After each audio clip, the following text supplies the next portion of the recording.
Good morning, everybody. We're a few seconds after 5 a.m. here in San Francisco. Welcome to our watch party number 774 for Friday, the 18th of October. We've got a couple more races. We hope. Ian Murray wasn't entirely optimistic that he was going to get both races in today. It looks better for the first race at 10 after the hours when they're scheduled. And then the air looks like it's getting lighter through their afternoon in Barcelona as we welcome Gordon Smith and Richard Lawton and Mike Mahoney. Hello, Mike. He was up late with me last night at the Yacht Club for a debrief of the 2024 Stag Cruise. Mark Holland, Tom Ogletree, lots of folks on here. Rhode Island Rover, Theo Smith. And in the Zoom already we have our usuals, Hagrid, a.k.a. Graham Sweeney, Gordon Smith, Phil Lindeman in Cleveland. Back on with us, Ed Worley and John Emmett, who's is that a shirt or bare-chested John Emmett? What the hell's that all about, John? I guess he's got some fitness program going on. We'll talk to John about that in a moment. Welcome, everybody. Let's get to our upcoming schedule. I've got us feed now.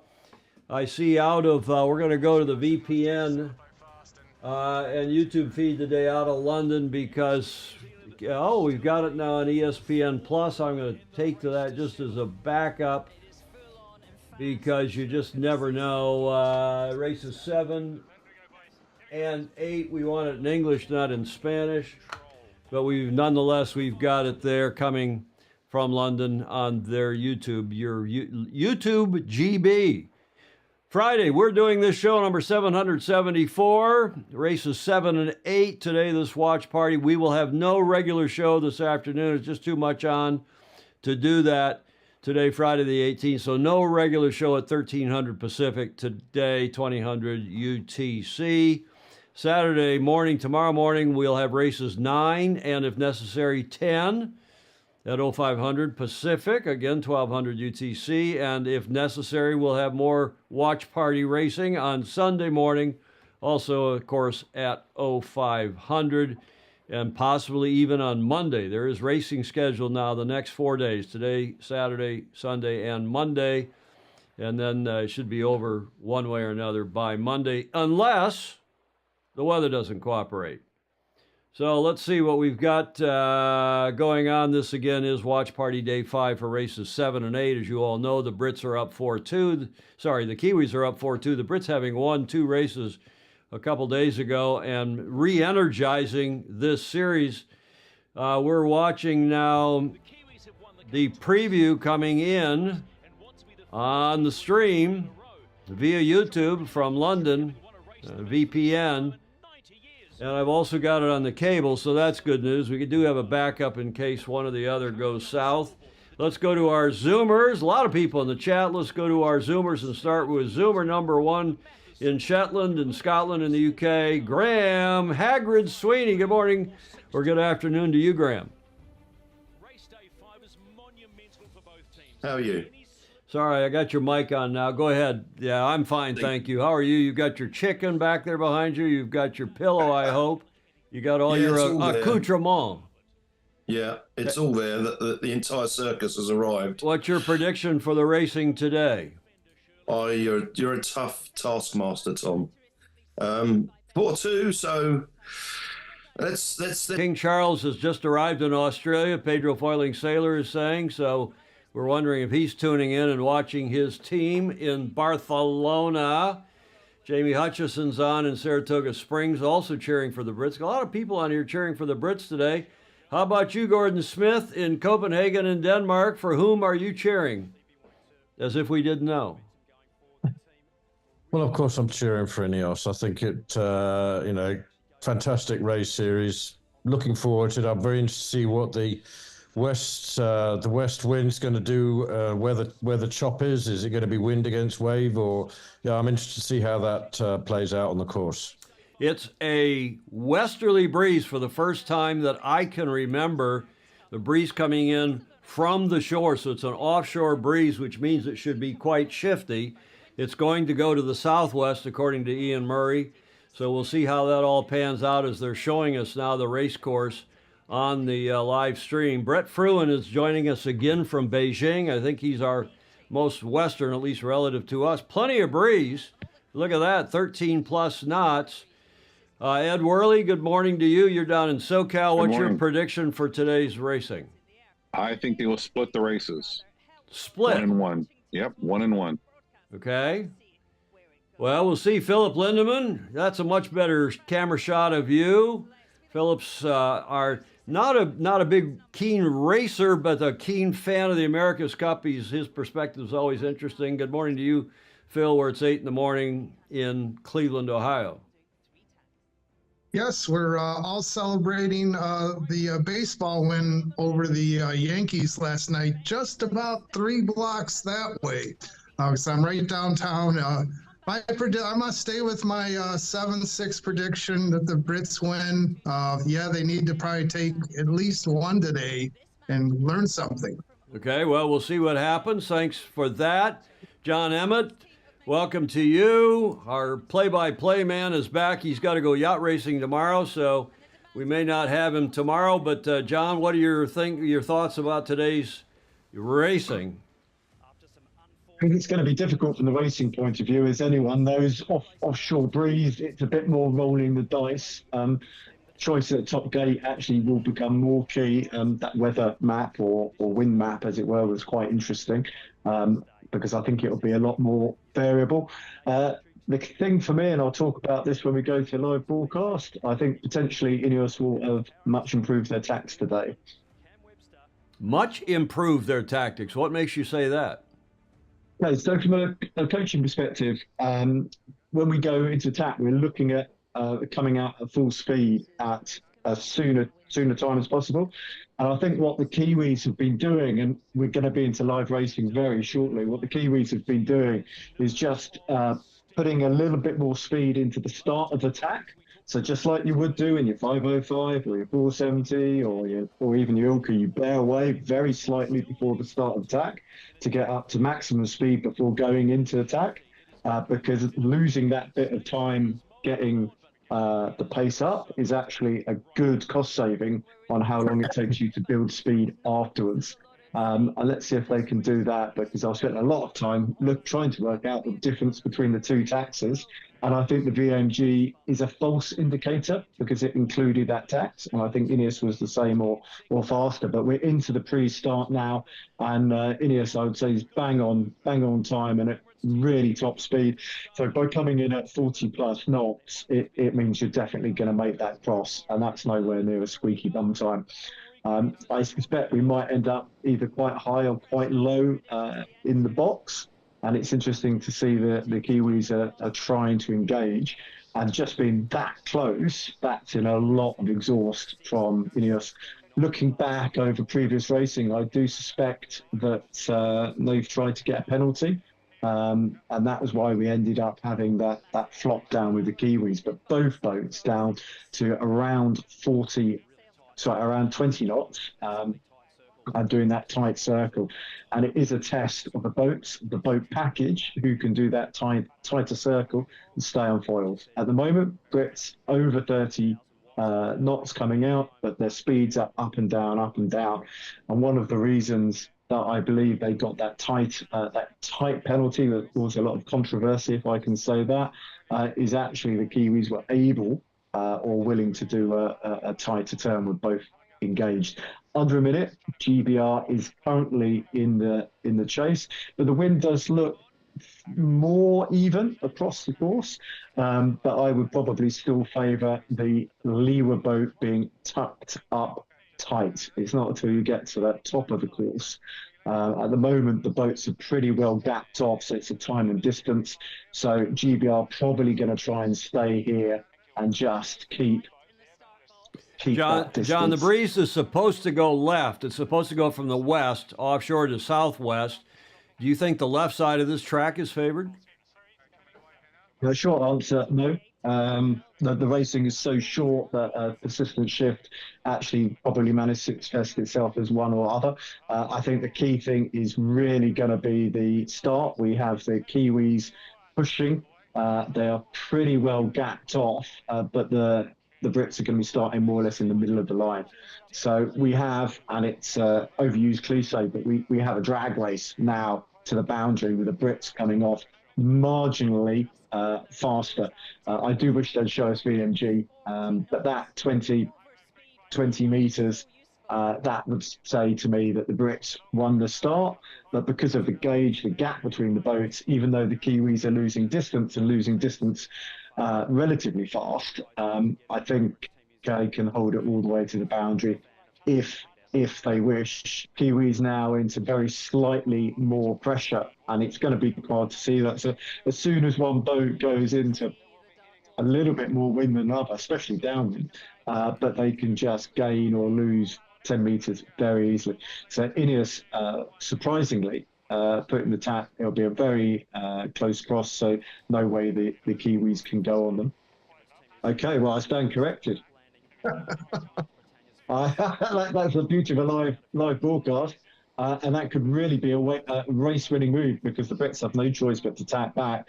And that 60 meters is going to be well over 100 meters before we know it. So, okay, put myself in Ben's shoes there. I think the Brits felt if they tapped, because the Kiwis were undoubtedly in more pressure, they could get to that right-hand side and the Kiwis wouldn't be able to do anything about it. So that gap, the Kiwis have just gained effectively 100 meters from where they are. So I think it was a good controlling position by Kiwis. And I think today, being an offshore wind, it's much, much harder to close the race down, because it will be shifty and there will be more pressure differences. Key distance, I think, here is around 200 meters, and this race could be over before it started. It really could be over before it started. Sorry, John, 6-leg course, not an 8-leg course, so it's shorter. Did anyone get the course leg length? I didn't see it yet, but if anybody does, please put it in the chat. And we have a race that may already be over. I have a stat, John, from Richard Gladwell, with whom I've been chatting this morning. He's, of course, in Auckland, a keen, long-time, great racer, umpire, judge, and also keen observer of the America's Cup since the 80s, early 80s. Ooh. And he's telling me that in the 111 legs, there have been no lead change. There's been one or two crosses where somebody crossed ahead of somebody, but whoever went through the windward gate first went through the bottom gate first in 111 legs between the top three teams, meaning the Italians now eliminated the Brits and the Kiwis. What do you think of that? That won't surprise you, will it? No, I mean, we talked about the Olympic Games, and there's an incredibly strong correlation between medals and first mark rounding performance, average first mark rounding performance. I mean, I think what the Brits were doing sort of made a bit of sense to me, that they were keen to get back in that pressure.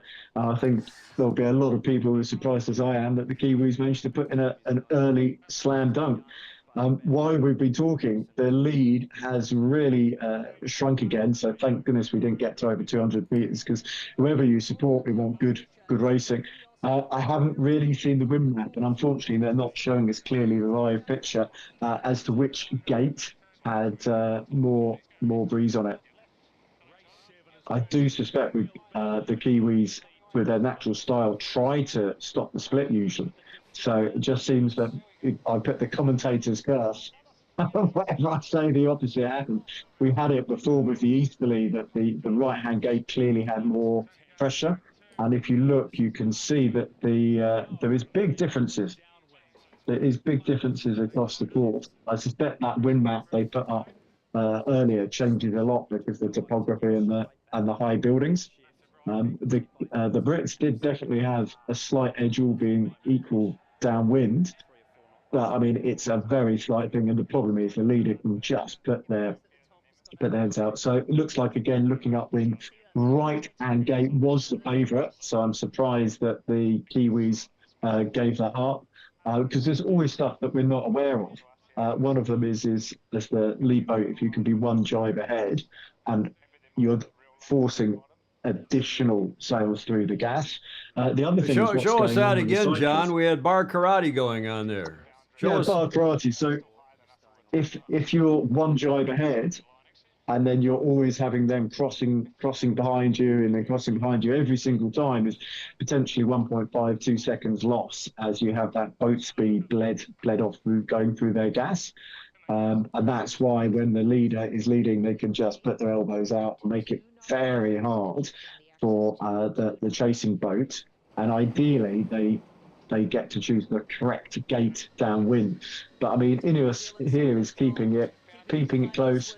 And I'm sure there's going to be a lot of debrief about whether they should have gone to boundary or not. I think one of the things is, for me, that start, if there'd been less gauge, GBR would have clearly won that start. But the Kiwis were able to sit there.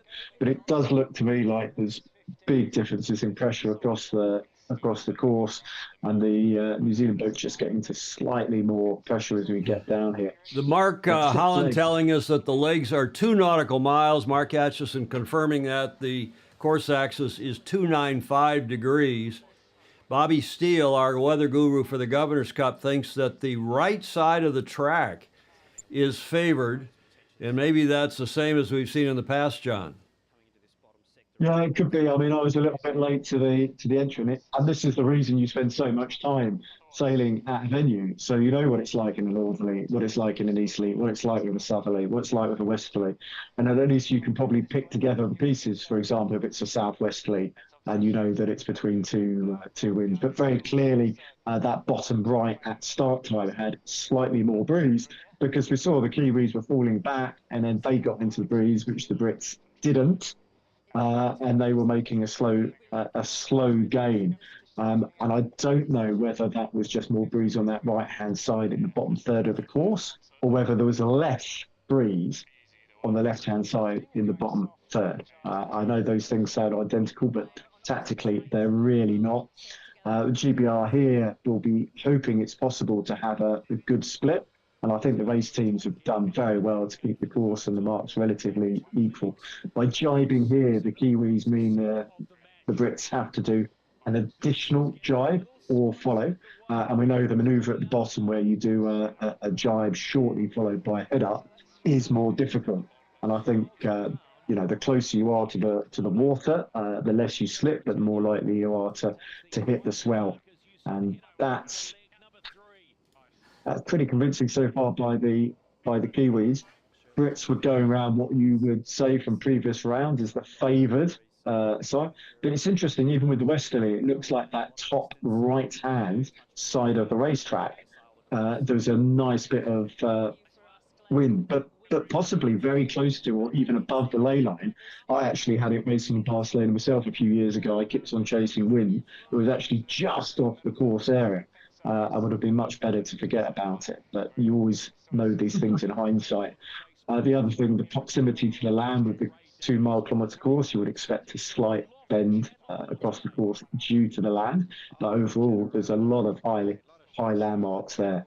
So Brits going to put their tack here, then we'll see with what's happening with the distance, and I suspect it's opening right up again. Come on, let's give us an overhead shot. Yeah, so the classic match race here would be for the Kiwis to park themselves directly to windward of the Brits, which is what they've done. And actually, it's not 200 metres, it's nearly 300 metres. So really good to close the race down. And that's why I'm in favour of a lot of races, because a lot of it is decided at start or pre-start. I mean, that's another reason for national or international championships to be held over multiple days with as many races as possible, so the cream has plenty of time to come to top. I know there's an awful lot of neutral supporters who would love to see this go 7-6 either way, but I do think the Brits have done everything they can at this stage, but just that top right-hand side is so strong, and the Kiwis are just extending. In fact, they may well put another hitch in, because it's not about how much you gain on the race course, but it's about that difference between you and the chasing boat and making it hard for them. So the Kiwis have come out slick. I don't know if anyone thought I put it on a story, the Brits wheeling the Britannia out of the shed this morning with the music playing and all the rest of it. I don't think it's worth going too much into history. I think it's just worth seeing who's getting the boat around the race course better. And it does look like the Kiwis are clearly extending to a certain extent. you're always going to get the rich get richer because they're able to choose the perfect course, tap when they want, Yeah, drive and when they John, want. it's got to be pretty shifty too, coming offshore through the buildings, through the topography there. Probably the shiftiest day we've seen. A lot of pressure on the right again. Look at that. So I just think that's the first time I've seen that graphic, but properly, I just think there's on average more pressure on the right hand side. And actually, there's a big hole on the left, which of course the British fans were hoping the Kiwis were going to go into downwind, but they navigated very well. In fact, there's quite a big tactical advantage by jibing near the big hole because it either means your rivals have to go the same tack as you downwind or they sail into the hole.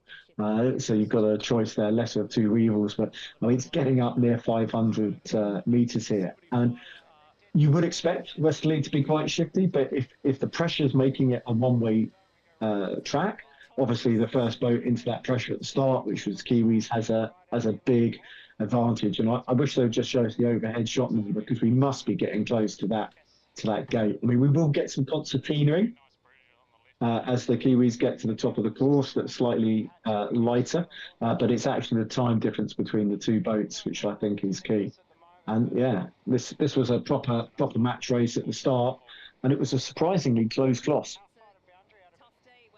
Change of course now. Thanks, Mark Atchison, for keeping us informed. 2.1 nautical miles, so they've extended it a bit, and the course axis is now 300 degrees, so it's actually the breeze has shifted to the right, not to the left, as Ian Murray was saying it might. It's probably just an oscillation. 300-meter lead at the moment. The Kiwis ahead of the Brits. Yeah, I mean, they've almost got it made for them, haven't they? They go right hand, the Kiwis, they go right hand gate looking upwind at the top. There's a nice line of pressure.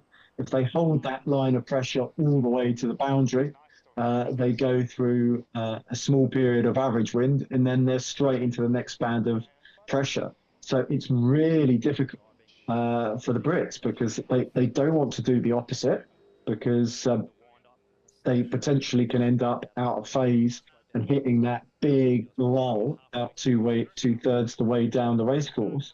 But of course, if they literally follow, there's no way they can close the gap. But the problem with the big changes in wind direction, the races are so short, it might not even happen within one race and there's no prediction. What I don't know is when they lengthen the course, whether they widthen the course. I don't know if that's good English, because if you just lengthen the course, it just means you bounce up and down more boundaries. I don't think they widen it. I think it's the same width. I think it's the same, John. I'm not 100% sure. We'll ask in the chat. Jonathan Frank saying the dirty air must last quite a while on the course. The inability for the trailing boat to make up ground is a bit crotonic, John. That's from Jonathan Frank in the chat.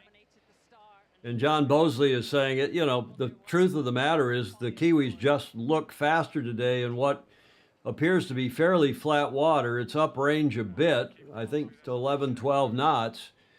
But what do you think, John, of the sea state?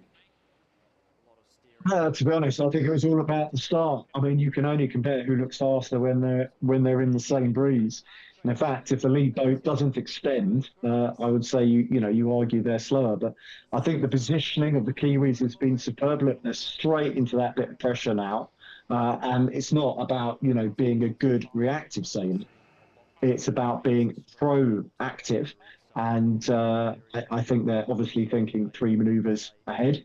And they're quite happy, to lose a few meters to really time, lock the race down. So we're coming up to only 1 lap to go, and there's not a lot they can do. I mean, off the start line, if the wind had gone left, the Brits would have been happy days. But hope is not a strategy. We're going to start using that as a drinking cue, John. Phil, you popped up on the screen. Mute yourself, Phil, or else the screen's gonna pop back to you because I've got you all on speaker view in the Zoom. Go ahead, John, please. I mean, I've had sailors who literally used to pray that they didn't get black flag, and I'm like, I really didn't know how to handle that. I mean, just be behind the line is probably the best advice. this idea of superstition and luck and statistics being on your side actually just makes it harder to perform. You just need to go out and execute, and the more times you practice doing something, the more likely you're going to be able to execute it to the best possible standard. So I'd be interested to see with the tacks and jibes whether Ineos did manage to close the gap, because I think the Kiwis were doing it very well, where they were just losing a few meters, as it were, at the beginning of the tack to get up to full speed, which meant they had a much, much faster tack build of speed coming out the tack. And that's all the things they would have practiced again and again to find the best way to do it. But I certainly know in Olympic class sailing, when it's difficult to do a tack for whatever reason, you often try and build speed just prior to it. I mean, the difficulty is you can have a bit of a tell for the people you're racing against. But this is still, 500 meters. It's not like somebody sailed away, but it just means there's so much pressure on the start because the Kiwis are completely in phase. They're going to be going around that right-hand mark looking upwind. They've given themselves plenty of room around the mark, so they can do a relatively tight exit. They do seem to, for whatever reason, be able to skid sideways less and do tight around it. And they're now completely in phase for the pressure and the shift. So I think this race, and I hate to say it, I think this race is over. And it would be very interesting statistically if we look back where one side of the start line was favoured, because you need an awful lot of data to be able to make that decision in terms of the cross and who got a better start. The 30-second delta with 1 lap to go in 30 knots. I don't think there's a lot the Brits can do at this point. Yeah, the course has been shifted now. Course axis further to the right, 305 degrees, another 5 degrees. And as you see here, we've got between 400 and 500 meter lead to the Kiwis as they go up leg 5 of 6. It's only a 6-leg course today, but it is a longer leg instead of the kilometer or kilometer and change. It's up to 2 kilometers, I think, is what the current course length is. Is that right, gang, in the chat? John? They obviously listened to you, Tom, because they put that very important VMG statistic up in yellow, and I could actually read it. But you look at the Brits, they're in that hole of death on the left-hand side, which we talked about. So I guess that's in relation to the topography of some large building complex or even the surrounding mountains. And one of the first things I do, we sort of look like meerkats, is when we go to a new venue, you stand up in the boat. As in, you literally stand up in the boat and look what the land is like. So if you've got somewhere, so it's time for a little bit more bar karaoke, but somewhere like Torbay where there's a series of hills, you can look and see where the valley is, or where the valley is, or where the valley is, and where the wind is likely to be funneling down. John, if you grew up on a small lake, on a pond, like a lot of us did, you stand up in the boat to look up the track to see the wind shifts coming down the track. But have a look at both Corney Mariners and Wheelwood. You can see how small they are. And I feel very sad. I mean, Wheelwood may close next week. I didn't sail on Sunday because I wanted to do the media, and it may have been my last ever chance to sail at Wheelwood Sailing Club. But back to the boat race. For the Brits, with 1 lap to go, you can't really blame them for trying to do something different, because if they do exactly the same, they're still going to be looking at 0 points. So when we look back at this, you'll probably see the Kiwis have quite a large delta, maybe approaching a minute, but I don't think that tells the full story. I actually think the boat speed of both boats is fairly similar. But if you look at the moment, if one boat is in 2 knots more breeze, that makes a big difference. And the Kiwis have just lined up. The key statistic they flashed up, and they did very well. If we keep on doing this stuff, maybe they gradually improve. They did put it in yellow rather than red. They could have done it a bit bigger, was the VMG. I think the VMG, though, also includes the tacks and the jibes, which Emirates Team New Zealand were doing better. And that's a key point. I think actually sometimes Ineos was faster, but losing more on the tacks and jibes, if that makes sense. And it is all about VMG rather than speed. So what I say to my sailors for the mental anchorage is you just want to look. I mean, the Brits here are sailing out of the pressure. It's almost like somebody's drawn a line down the middle of the course about where there's wind and where there isn't.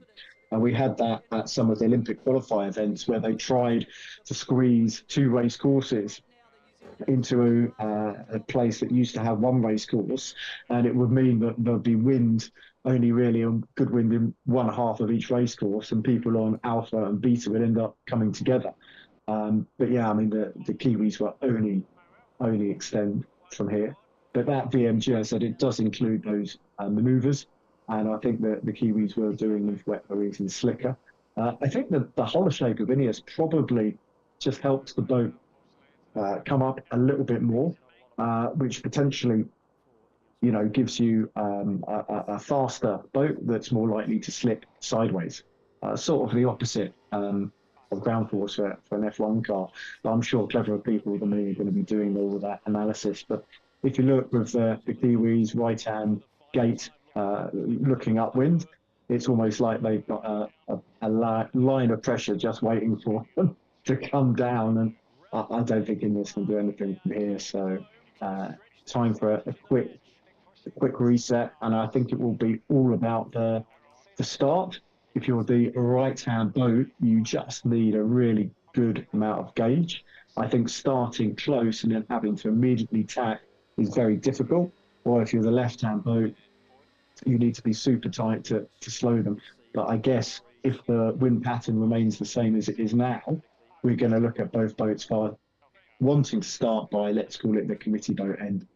Yeah, we're going down leg 6 now. At least the Kiwis are big lead. The delta has jumped now from, it was 29 seconds at the bottom gate. It's now going to be order of magnitude 50 seconds. And we're seeing a Kiwi thumping here of the Brits. A lot of people were looking forward to some kind of a comeback. 53 seconds, the delta, as they're now both headed downhill on the last leg. And what has been flat water, flatter than the other day, flatter water, and about 11 or 12 knots of breeze. And The it's Brits here are sailing away. Yeah, say again, John. The Brits just there. Sorry to interrupt. It was just we had that really nice screenshot. The Brits were literally sailing away from the pressure. Yeah, well, I think as you said a minute ago, they're just trying to do something different, anything different, to separate, get some leverage, get some separation, and find something luckily different. But that ain't going to happen.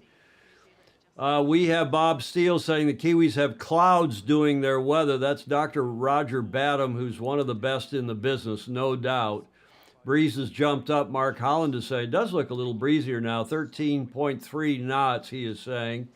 But the Aussie Dr. Roger Badham is really good on the weather. John, you and I were talking the other day about who is doing the weather for the Brits, and it's a lady's name who I didn't recognize. Did you ever hear who that is? Oh, my bad. I didn't look into it. I mean, I have to agree with Alistair Merritt. I mean, the Kiwis after the start were absolutely flawless. I mean, you've always got to put the boat in the right place.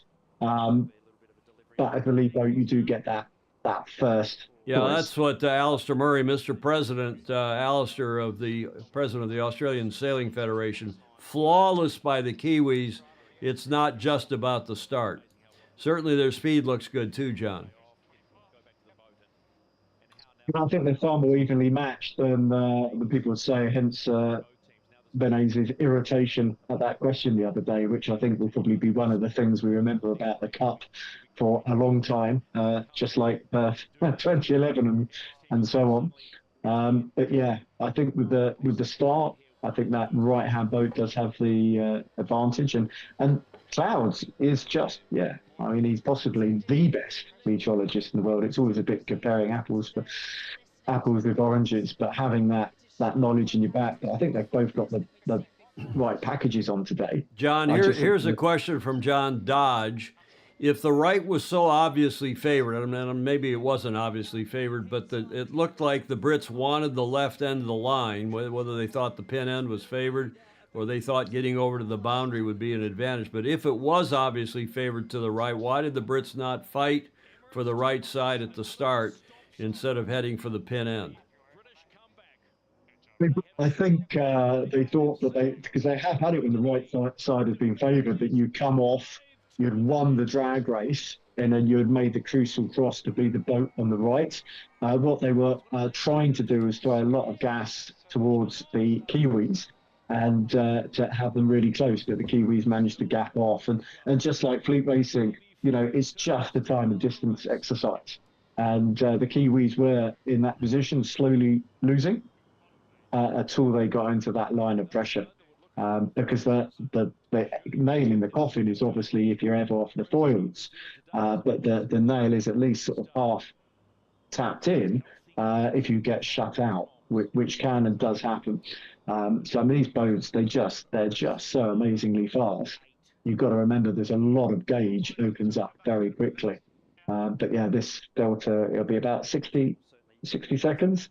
And I think we just need to be, the pay commentators, they need to say, isn't it close? But I think there's nothing wrong with us, calling a spade and just being honest with the audience. And that first, the pre-start, the start and the windward leg is absolutely key. And in answer to your question, Tom, a long time ago, that statistic doesn't really surprise me. Yeah, minute 13. So the Kiwis now go up 5-2. We're going to see a replay now. Let's go watch the replay of the start. You're going to have racing at the weekend because I was going to go sailing myself. Well, you're going to have racing tomorrow, so we're not going to have you apparently tomorrow. But let's see okay, we know what the score is. Nice graphics. I think they've done a nice job on the TV with the graphics and these beauty shots. It's a beautiful city, but losing by 1:11 in a 25-minute race, Fog Machine is observing. That's a big delta.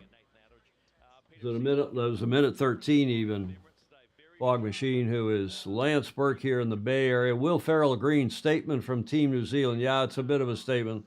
Here, let's listen to Pete. Different day, so it requires a different thing, but yeah, just nice to get out and actually stretch the legs in a bit of breeze. It's really shifty, tricky dynamics. So it was nice to get the first one right and then just be able to sail away from there. Let's talk a little bit about the pre-start. There was a lot going on. A lot? Yeah, we probably didn't expect to do quite that many circles, but they were obviously really obsessed by trying. Okay, I don't again want to take too much of their audio. Let's go around the Zoom. Thanks, John Emmett, for your great play-by-play as usual. Let's go around and start with Graham. Graham, you're not holding your pillow up. That was a real thumping. That was indeed, wasn't it? It was not good at all. I think, what's to say? I mean, the writing's on the wall really is there now, isn't it? There is the chance of the magic comeback, but the time is ticking, and I think there is something a little bit better with Tiahoro than what Britannia's got. And especially in the flat water? Definitely in the flat water, yeah. I had noticed there that there's a hatch, an inspection hatch on the side of their foil arm. And I didn't think you were supposed to be able to tamper with the foil arm in any way. But anyway, that's just my observation. I wonder what that's for. Yeah, we're going to listen to Nate for a second. We got out here and it was 4 knots, and then it's coming nicely. So we're all pretty happy with what we had up. I'm sure we'll assess now and work out if this is going to continue. Nathan Outeridge, the B helm. And let's see what if Mr. McIver, Mr. McWanker goes to Sir Ben and whether he talks to him or they let Shirley. So it's a full team effort to get the boat in the right config and for us to race it well. Nice, mate. Thank you. All right, let's move on to Ineos at Britannia. Have a chat to Ben. What are your thoughts on that race, Ben? Yeah, tough race for us. We looked like potentially going to be in reasonable shape off the start line, and the breeze just kicked in hard on the right, and they did a nice job defending that and got a lead, and again just defended the pressure and shift. So that was kind of it, really. So yeah, tough race for us, but we'll keep plugging away and come back, try and get another one back in this next one. Ben, I'm sure your head is already into the next race. In these kind of volatile conditions, what's the plan? How do you limit the risk? Yeah, it does. I think John Emmett's right. There was a righty off the line, and we saw them, Graham, we saw them wind up a little bit, I think, off the line. So being on the hip and having that gauge, having that difference, the Kiwis to windward of of the Brits worked out pretty well.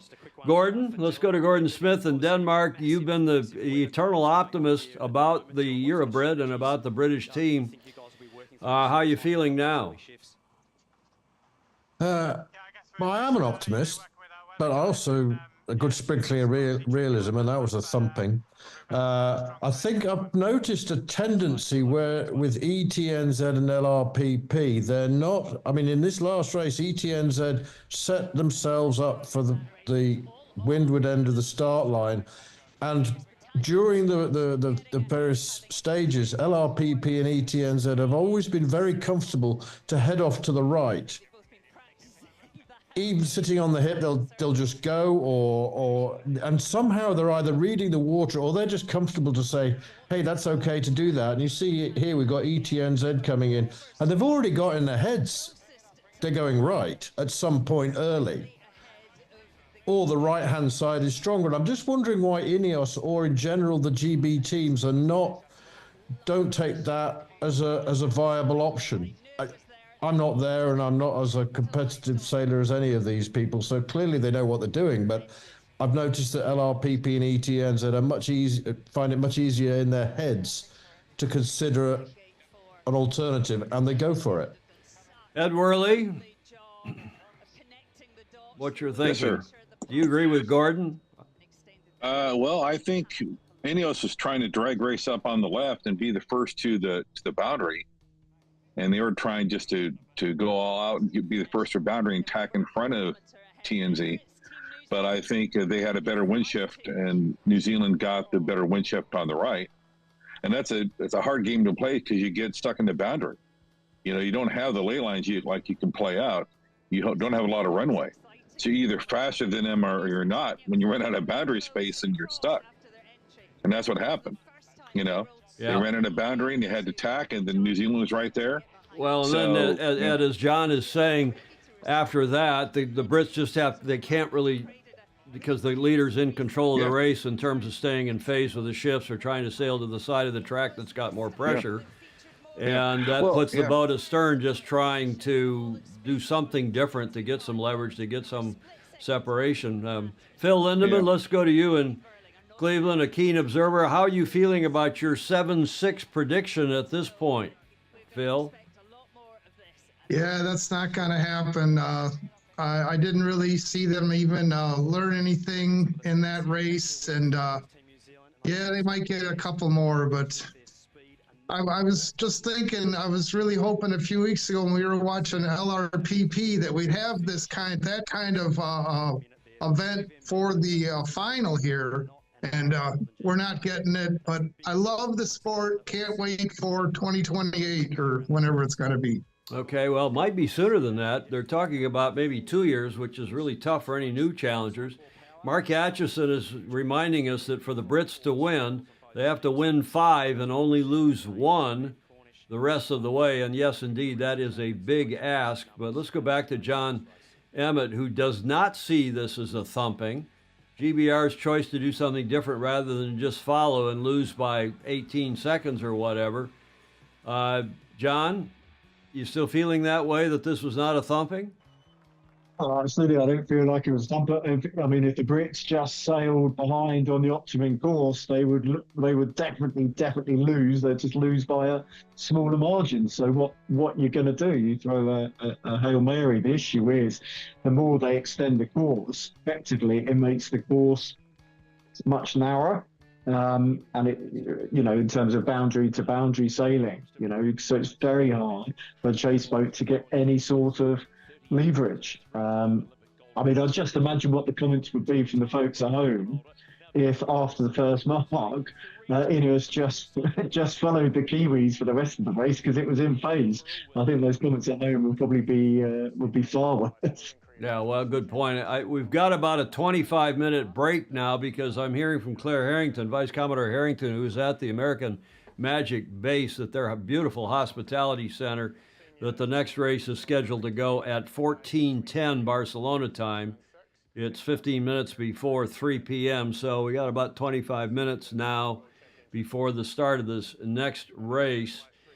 And I see, too, from Peter Stevenson, Yeah, Pedro Foiling Sailor in down in Sydney is saying that during the race he got a text from Ben, and of course he didn't, I'm sure, get a live text from Ben, but the social media for Ineos, they are blasting out the pre-race shows, the dock walks, the post-race shows, and texting all that, auto texting, no doubt it's an auto reply. Let's just see what it says. Pedro wrote to him and said, we're big fans here. Let me see what it says. Ben, it was good meeting you when you were in Sydney. I appreciate the photo of us both at the Royal Sydney Yacht Squadron. Please accept my friend request. And he got a message back during that race saying, thanks for being a fan, and I hope you've been entertained. I hope you've been entertained throughout the years. Well, that's a nice response from Sir Ben during the race. Let's see what we've got here. Who is that talking for the Kiwis? Really have a massive load to pedal through, and then all of a sudden you'd be in freewheel. The way I look at it, over the course, I don't recognize him. Anyone recognize the gentleman? Is he one of their cyclors? So you just want a few left, otherwise you got no fire at the end. You have an unknown. Andy Cox is saying, while we're listening or watching this anyway, that we need to brush up on our camel racing rules. It does sound like it's headed to the Middle East. There's been the articles in the New Zealand Herald back and forth, and that guest editorial that we ran on the show the other day from Jim Farmer, our Fozy, and KC, no longer QC, King's Counsel, superb sailor, offshore racer, and more, former director of Team New Zealand. And he's saying, it's really a shame it does not come back here to New Zealand, but it doesn't look like it. It's going to, whether it's in the Kingdom of Saudi Arabia or whether it goes back to the Middle East, to Dubai or Bahrain or Abu Dhabi, remains to be seen. But that does seem to, again, to be every indication. And one also continues to hear that if the Kiwis win, the Brits will again be the challenger of record, and vice versa. So we'll see. John. I thought that was probably the cycler. I don't know the Kiwi team as well as the Brits, but I think it was the cycler. For anyone watching at home, when you look at the wattage, that average is incredibly high. And it's the peaks which are really, really impressive, because, I didn't even know you could do four figures in terms of wattage. But to have a high average when effectively you're doing sprints is really very difficult to do. It's like having a good run time for 10 kilometers. If you were sprinting, walking, sprinting, walking, sprinting, walking, is much, much harder than a 10K pace. In terms of the racetrack, it looks like, there is something going on with the topography and its pressure. And that's also looks the same, but is different from shift, because any boat will have the option to point higher in more pressure than one in less pressure. Well, and that, of course, is why the water is flatter, because it's blowing offshore, as we've been saying. It's the first race that I remember sailed in a westerly, and it's even kind of northwesterly. Gordon? Yeah, the water is. I'm a bit surprised to see that it's flatter, because I'm watching the boats and the support boats, and they're all rocking around quite a lot. And I wondered whether it had picked up even in the last, minutes, because it's looking quite lively out there on the water. The lump, the sea state, you're thinking?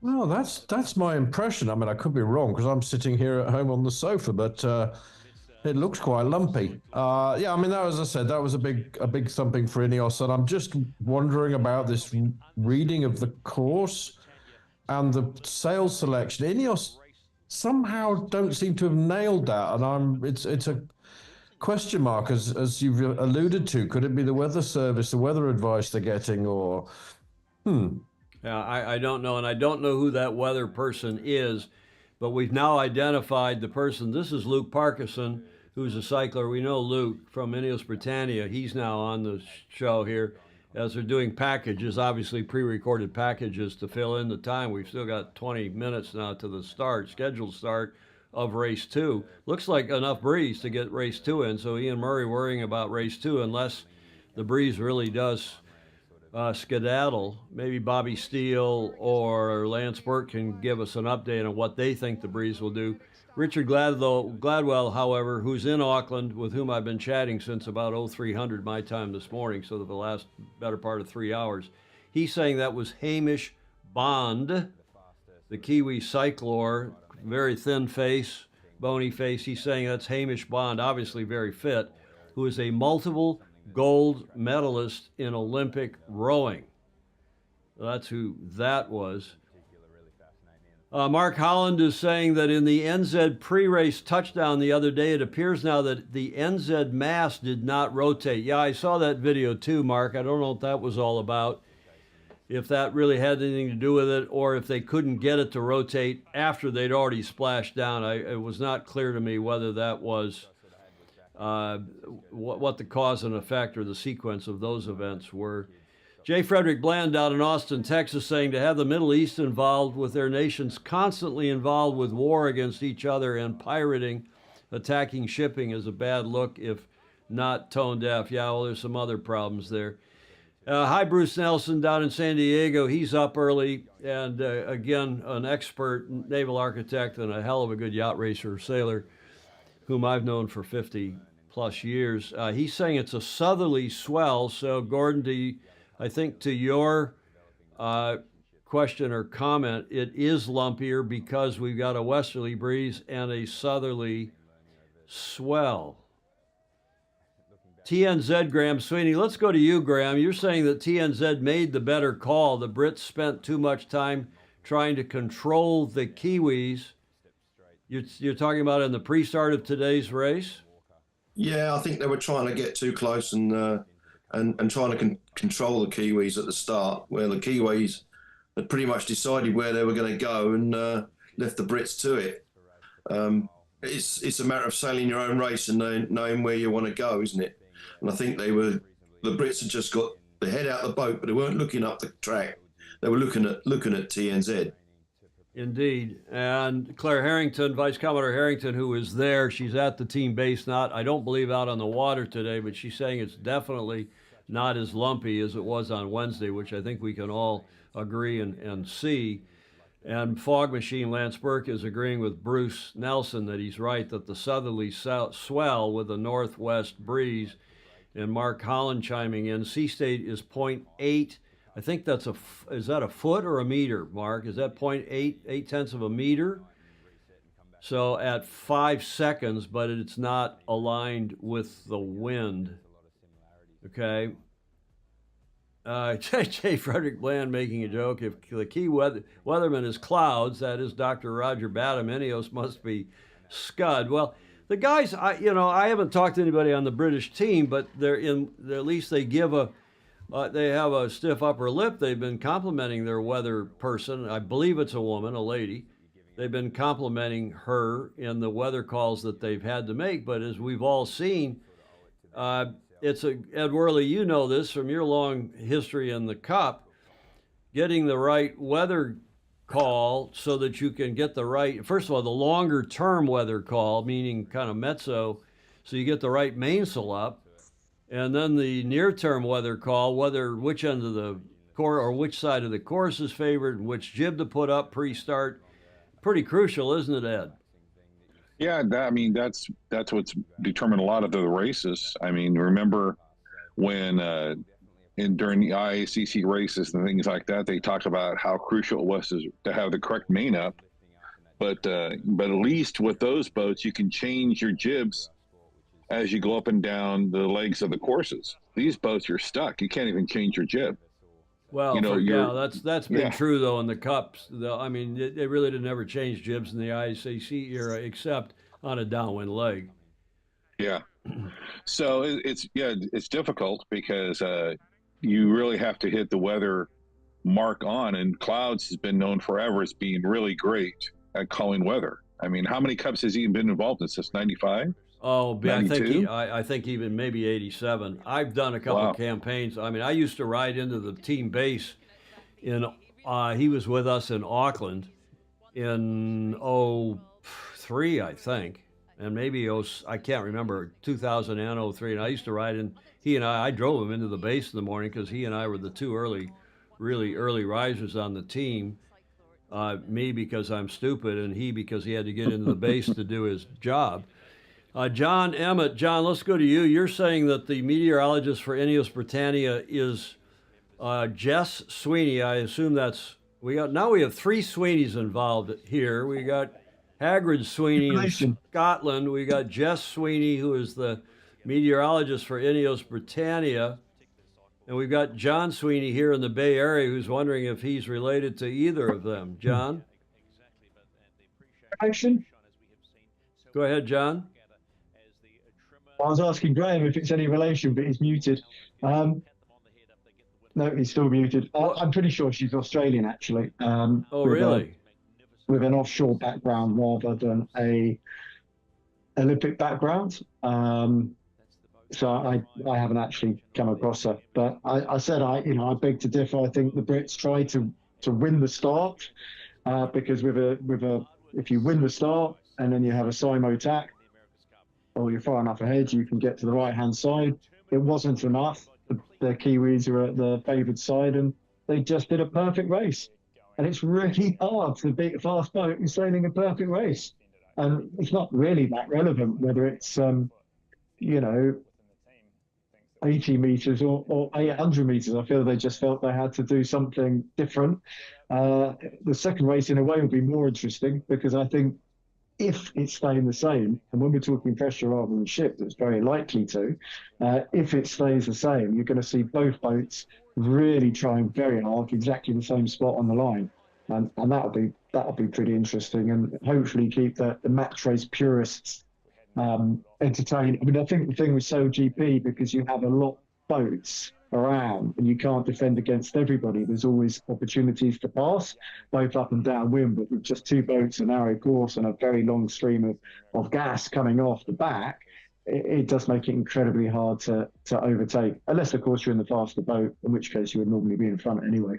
Here's a comment from Chris Feary. Jess did weather for the boat my son did the last Sydney Hobart on, so maybe she is an Aussie. You seem to think she's an Aussie, right, John? I think so. I can honestly say I haven't come across her. But I mean, I think she must have been with the team for a couple of cycles. Well, because then, Ben's again, done a that's really probably, good job of. If you haven't come across her, then she probably isn't a Brit. Andrew Dali Devola is saying, referring to Luke Parkinson as a great British sailor in the commentary. Nice one, McIver. You clown. I guess he interviewed him. And yeah, not very high marks for Mr. McIver, Stephen McIver, but we'll leave him alone. Kiwis were higher off the start line and reduced the slim lead for GBR to take a lead from them. And now here we've got Andy Cox in Bermuda seems to have the scoop on Jess. Jess grew up sailing dinghies in Fremantle. In her own racing career as a navigator, Jess has completed 5 Sydney Hobarts, 3 Newport Bermudas, achieved a world record for the Round Britain and Ireland race, and won the Pacific Cup, the Pac Cup, which is here from San Francisco out to Hawaii. And Graham Sweeney is saying, all Sweeneys are related. Okay. And John Sweeney, who's on here in the Bay Area, he's saying, Haggard is my long-lost brother. Okay, well, that's good, too. And, yes, Jess is an Aussie, too, Dolly Devola is saying. You know, guys and gals, I'm going to switch over to the video that I showed our Zoomers, or at least I didn't really show it to them, but I showed them that I had it teed up about because so many of you have asked about it, about the J-boat racing that has been going on in Barcelona. I think that has now concluded. I'm not 100% sure. But there's a nice several videos that have been put out, including this one about the Jays sailing in and around Barcelona. Have a look. We want to be on to target. All the way up.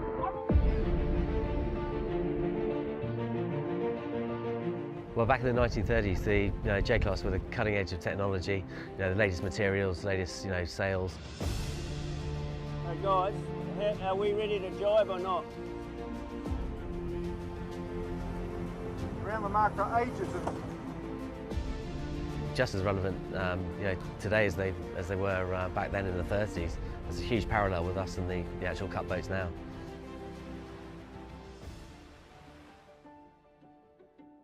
Feel like you've got a big responsibility. You feel like you're a part of history in some ways. The owners are very passionate people and you want to do your best by them. In the 1930s, these were the top echelon of yachting. Everyone wanted to be involved in the America's Cup. It was the top of the sport. So very much at the time they were pushing the boundaries of how big, how much sail plan they could put up, how much they could physically manage with the crews, and very early days of having vague winches, but everything was manpower. Is it going to be soft after the tack? The boats were filled with top crews, but also top fishermen, because they were strong, hardy, and they had to sail them across the Atlantic. Okay, we're trimming up on the wind here from the tank. Everyone wanted to get on board and get involved in the America's Cup and on these yachts. Yeah, the J-Class were the America's Cup boats. There were 9 built, and there were plans for more boats to be built, such as Fair, but the war was looming in Europe, and that put the end to the J-Class. Fair was designed in 1937 by Torholm. He's very famous for designing 8 metres and 6 metre boats up in Sweden, and he designed Svea for 2 Swedish industrialists. The design was thought to be lost, and was found 25 years ago this year in Torholm's daughter's archive by John Lammerts van Buren. I mean, it was the J that everybody talked about that was never built, and it was the lost J, as she was known. And then, and here we are now. The boat was built in 2012, and then the previous owner of Svea took up the build again in 2016, and so we launched in 2017.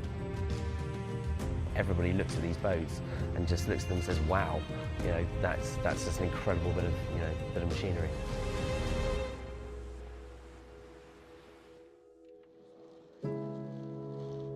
Rainbow's a replica of the 1934 America's Cup winner, which was originally American. Completely identical to the original boat in the hull shape. So we'd like to think we can go out and be ultra competitive.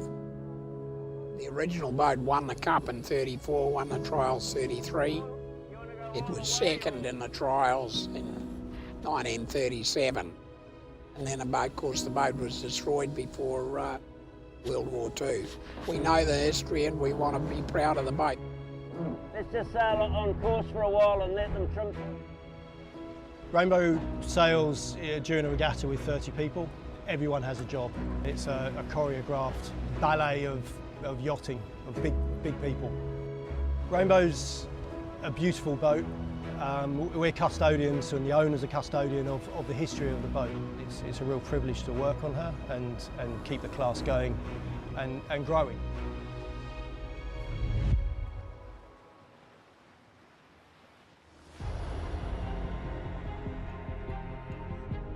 Valsheda built in 1933 in the UK. She was one of the only J's that wasn't initially built for the America's Cup. She was built for the big boat racing on the Solent and within Europe. But in her time, she was one of the most successful J's on the water. She's one of the original J's built out of steel. She spent some time in the mud, and she was sort of pushed together still without an engine, and then in the 90s, the current owner bought her and fully restored her to what we know the J-Class today. The way these boats are sailed with big crews, and I think it's something every sailor looks and dreams to get the opportunity to sail on them, and we're very, very lucky to have that opportunity.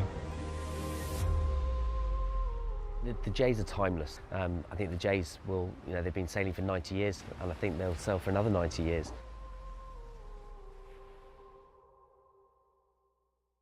Okay, well, that was a beautiful video. I think we better come out of that. Do we have racing going on now here? No, really. Or is this a replay? Aggressive by both teams. It's a replay. 7,000 kilogram Right? Yeah, okay. We're watching replays here. We're getting news from Bobby Steele saying that the wind has shifted and is getting lighter, may not be a second race. Yeah, you got to hold your nerve. I'm sitting back in my chair. Okay, so we'll see about all of that. A lot of talk back and forth between the Sweeneys here. We've reunited or united 3 Sweeneys, maybe more.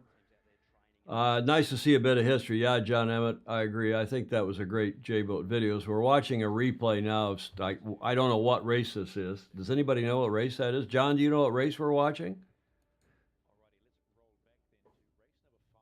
Not sure I'm watching exactly the same, but I was watching the restart. Well, the interesting one was the penalty, and then the restart of the race we've just had. I don't actually see it as a very good thing when they're showing packages like this. Yeah, 4 minutes before the scheduled start.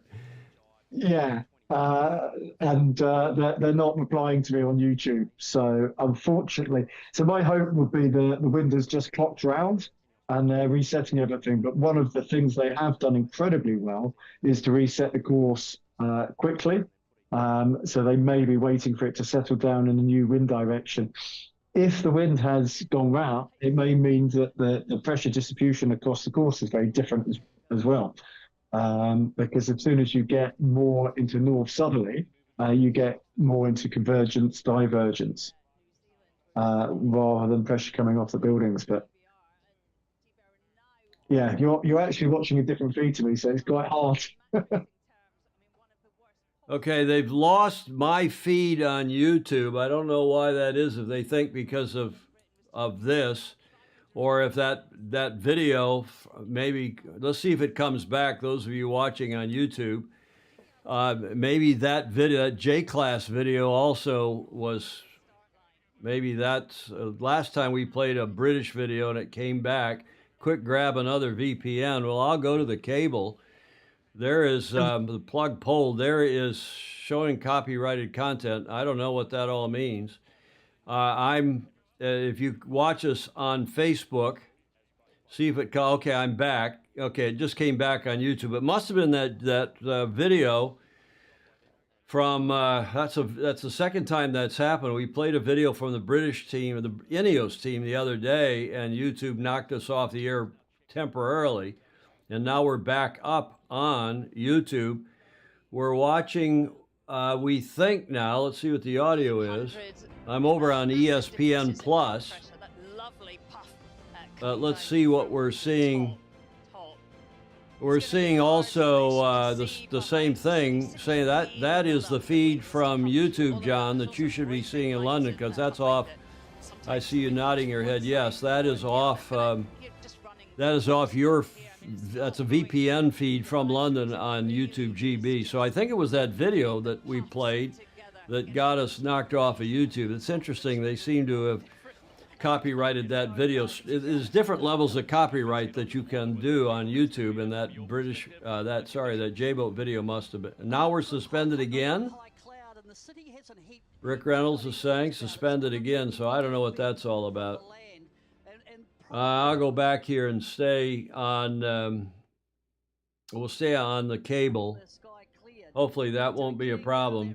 iTunes just went off again. Pedro Foiling Sailor is saying, well, you can watch us on Facebook. We're streaming fine on Facebook.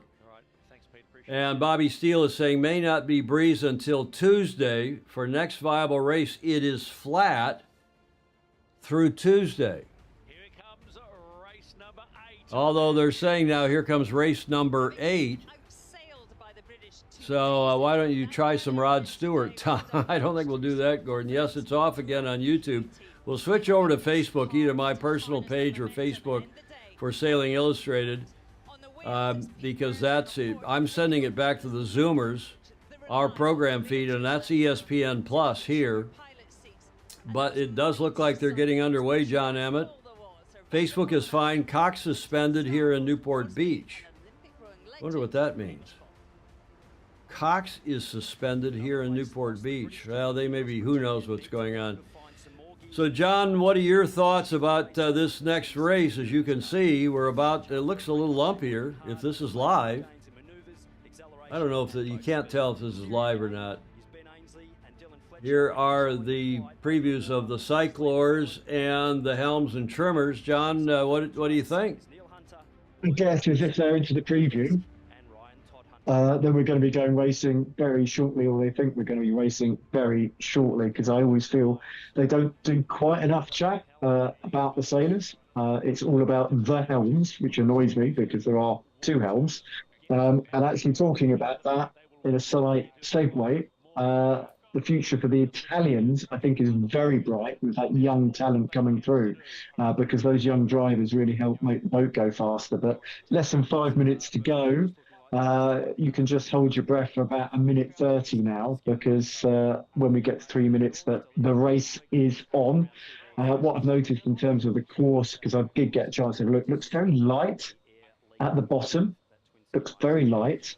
So it will be the first person into that new breeze is going to get a big advantage. And whether that is starting and doing one tack to get into that breeze, or tacking off early to avoid that big hole, because you see that big hole to the in the sort of the middle of the course and the one to the bottom left, so they're not going to be stationary.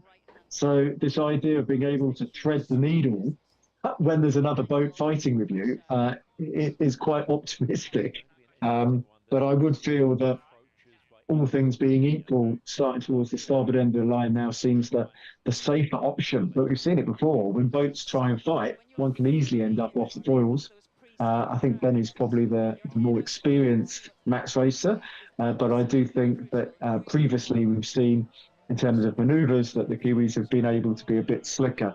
And I'll refer you back to the beginning when I was talking about this idea of always having a speed build before a turn.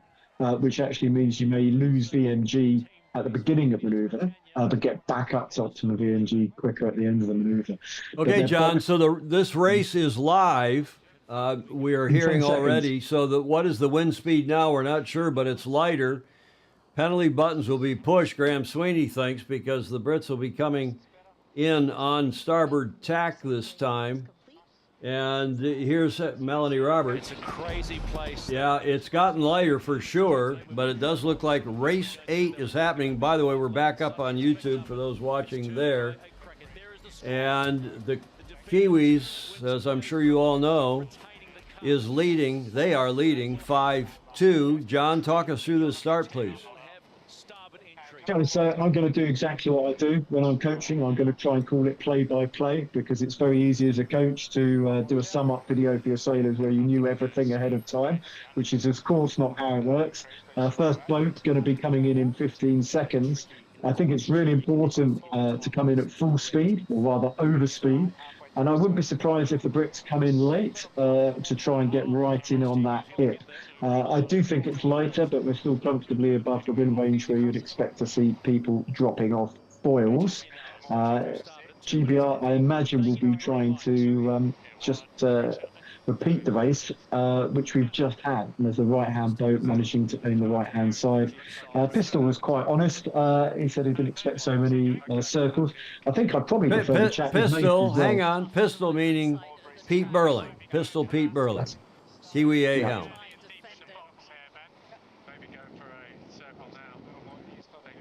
At the moment, it looks like we're in a game of cat and mouse.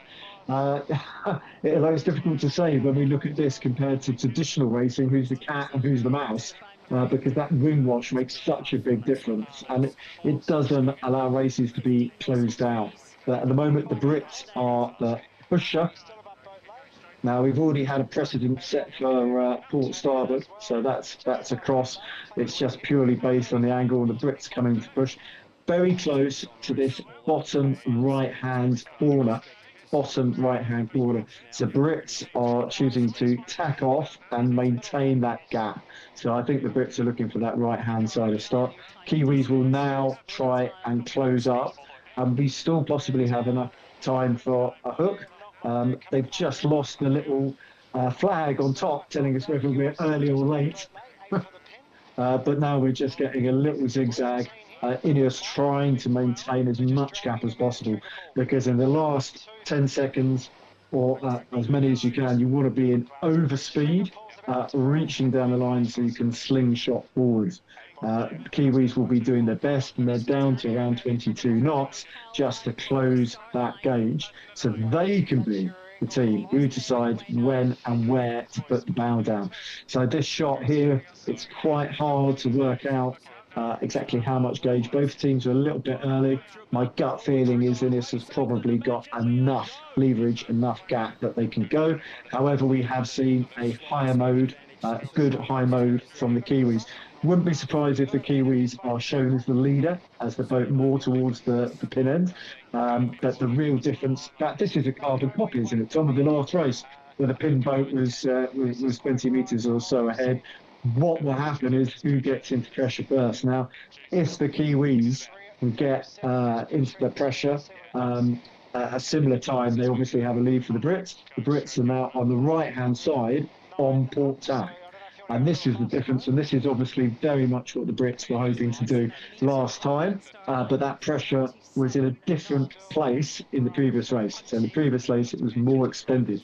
So I say that, actually, I suspect the pressure is in exactly the same place on the water, but because the course has been rotated, it's on a different place on the racetrack. I hope that makes sense. John, the jibs we can see here, they've got a flat top jib at the second draft stripe, and the Brits have looks like a bigger jib, a pinhead jib, and a little bit bigger up on this leg.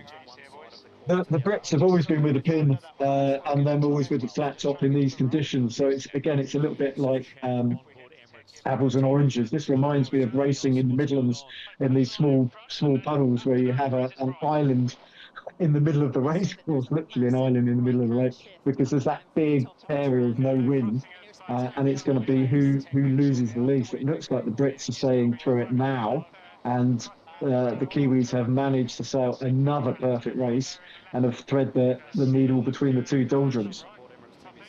So, yeah, I mean, I think the Brits are going to really struggle from here. And it pains me to say it, but I think we need to be honest. We can't say, oh, it's so close, because the Kiwis can now go to boundary.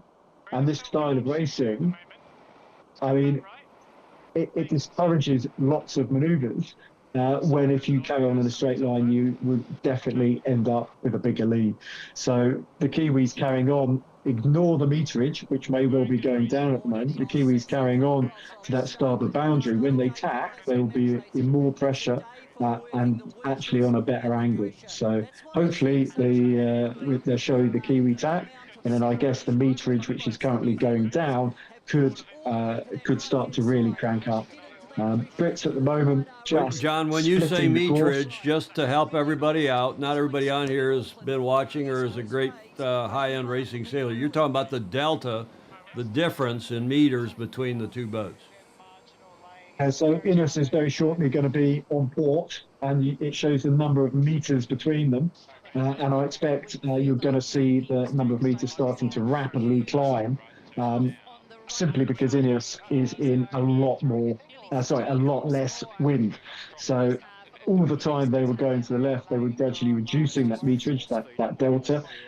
Now that it's reversed, I expect it to be creeping up. And it's a really hard call for the Brits now, because I think you want that right-hand mark gate at the top, which the Kiwis, I think, may well take. But if you follow, how do you overtake somebody?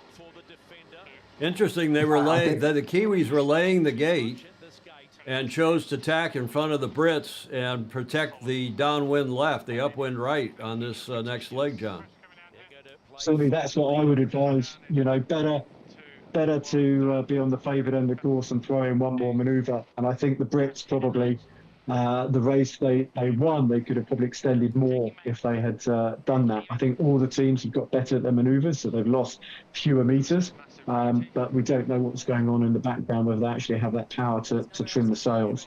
Now, the Brits did quite a good soak, but I think they probably need to jibe off early and then try and jibe back and just get a little bit of leverage on the Kiwis, because if they're just following, remember, the closer they follow, the more gas they're going to be in. So these are really important manoeuvres coming up. But GBR went down to less than 20 knots there, and it would be really nice if we could see why that was. This is a longer race course. We're back up. They must have plenty of TV time and more breeze. It looks like the breeze has come back up. At least Bobby Steele telling us that.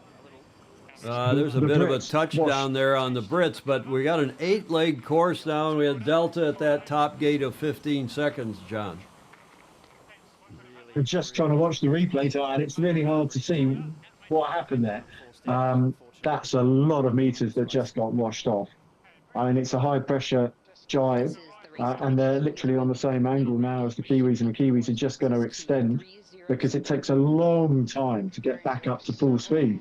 And whether the main was slightly over-trimmed or the mast didn't rotate, I mean, it's really hard boats to sail, and it's easier for all us Rosie just to sit here and go, why are they doing that? But I think that the Kiwis have looked super, super slick, and they can line it up now, so that as they get to the bottom gate, they can go around that right-hand gate looking upwind and just try and protect that right-hand side, because even with a wind trend to the left, what we see with these boats, pressure is absolutely king. Yeah. And I think their sailing style, Tom, with this sort of gap, they will just try and end the race rather than extend, which was the Italians' philosophy. I think they would just try and put themselves directly to windward of the rivals, because psychologically, several touchdowns, not just that one. I think we missed a couple others or didn't comment, but as Clark Chapin is saying, in contrast to American gridiron football here, touchdowns are a bad thing in America's Cup racing. Course axis now 307 degrees. Rick Bannerow, after those touchdowns, saying sploosh, game over. And we have a big question now from Yarvahe, who's near you, John. He is at Gatwick. He's just arrived, headed to Barcelona. But he's saying, should I stay or should I go now? Not singing the song, but if I stay, there will be trouble. If I go, there will be double. He's wondering whether he should not go to Barcelona. Is this about to be over, at least in one race tomorrow? Well, I'm hoping it's going to be one race on Monday if it's only one race, but obviously the more racing, the better.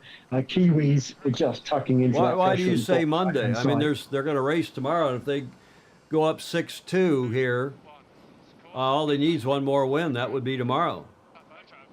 I know I just saw a particularly dire weather forecast, but actually Barcelona seems to have delivered better than the weather forecast represent. I mean, maybe you can go to Rearwood. They've got their special general meeting this weekend about the whole future of the club, and you need to be there in person.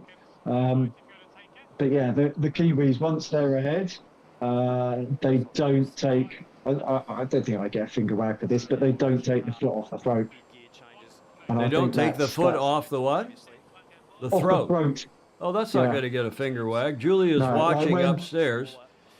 She's not. Let's go around quickly around the Zoomers, because there's some long faces here, starting with Graham Sweeney. Hey, Hagrid, you're not amused here with what's going on, are you? No, it's a bit disheartening, Tom. I was expecting us to come back on this one, but we just don't seem to be able to create the weather that the New Zealanders are sailing in. Do you think that the Kiwis are doing a better job reading the course, reading the surface of the water, reading the wind shifts and pressure across the track? Yeah, they look at them. They've got their head out the boat every time they're. You look at this, the helmsman's. One's taking his turn, looking round the course. He's just not looking forward and squat down, staring at a screen. He's getting his head out the boat, which is what you should do. Yeah. Yeah, 400 and nearly 50-meter lead as they're going up leg 3 now of 8. Gordon Smith, your optimism, you've been remarkably optimistic, and I give you a lot of credit for that, but it's not looking so good at the moment. Well, I think the data shows the performance of the boats is extremely similar. I think if I'm disappointed, it's exactly what you just alluded to, and Graham alludes to, is that all 3 of the GB teams have been very good, but they've lacked the finesse of reading the wind on the water, and I'm puzzled by it. because there's nothing wrong with the sailors on board, and they don't seem to be reading the conditions the way the opposition does, and that is a very odd thing. I mean, John can perhaps reflect on that, but it does seem to be peculiar. Well, again, I think, and John will say in a moment that part of the problem is just when you're behind, you don't have the same freedom and options to pursue what you might otherwise Tom, think is the favored side of the track. Yeah, Tom, I agree, but I'm not actually talking about when you're behind. I'm actually talking about in general, the starting, which side of the track to take. There's something in general not quite right. The Kiwis there touched down briefly. Ed Worley, what's your view on this? And then we'll go to John. I don't think any of us appreciate just how complicated these boats are to manage the controls and manage the systems on board. I think once you get out of sync with managing the controls and managing the systems, you get behind what's called the OODA loop. You get behind the decision cycle. Then you're constantly trying to catch up with the systems and managing the systems and what the foils are doing, what the ride height's doing. Once you get behind that loop, you get into a death spiral because you can't get ahead of the loop again. That's why these boats are so different than for everybody to sail. So I think the British are very good at what they're doing. But I think, as John's pointed out, if you get to that boundary first and you get in phase with the wind, and they put their elbows out, it's very hard to get around them because there's no leverage on the race course. You can't move off to the right or off to the left on the ley lines. You just bounce around the boundaries. Yeah, exactly. Theo Smith is agreeing with you, saying good analysis, Ed. We're about to see the delta here is 41 seconds. It was 15 at gate 1, 25 at gate 2, and now fully 41 seconds at gate 3, the second upwind gate. Hello, Daniel Butler. There's got to be some automation for these AI, for these systems. Well, it's not legal. They're supposed to be sailor controlled, sailor actuated. 41 seconds, the delta. John Emmett, back to you.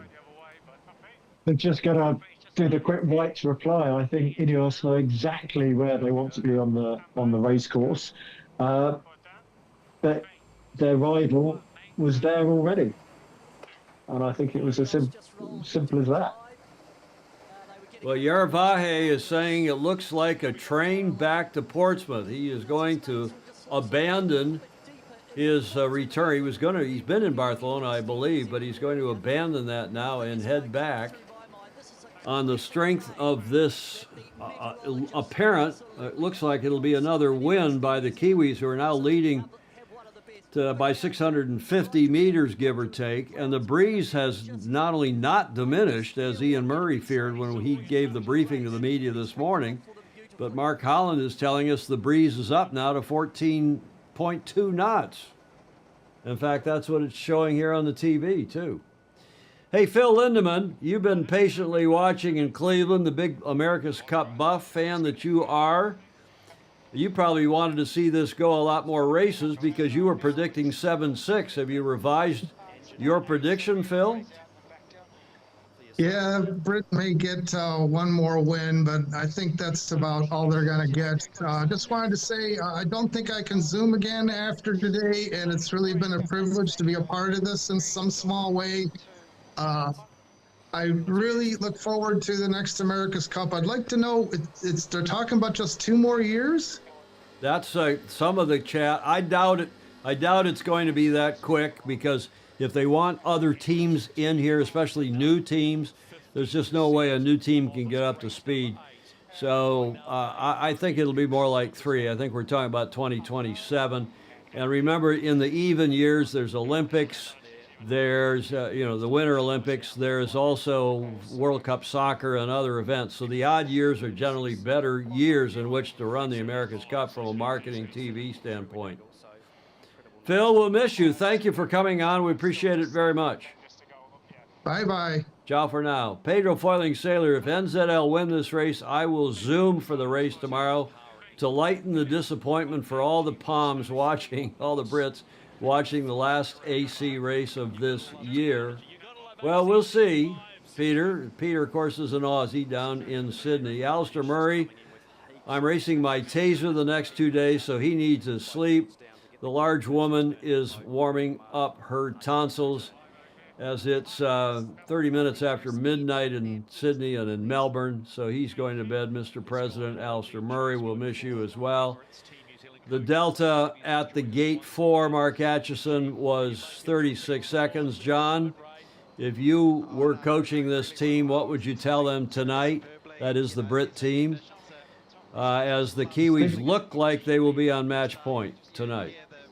I think they need to slip some sleeping powder into the Kiwis' morning drink, to be honest.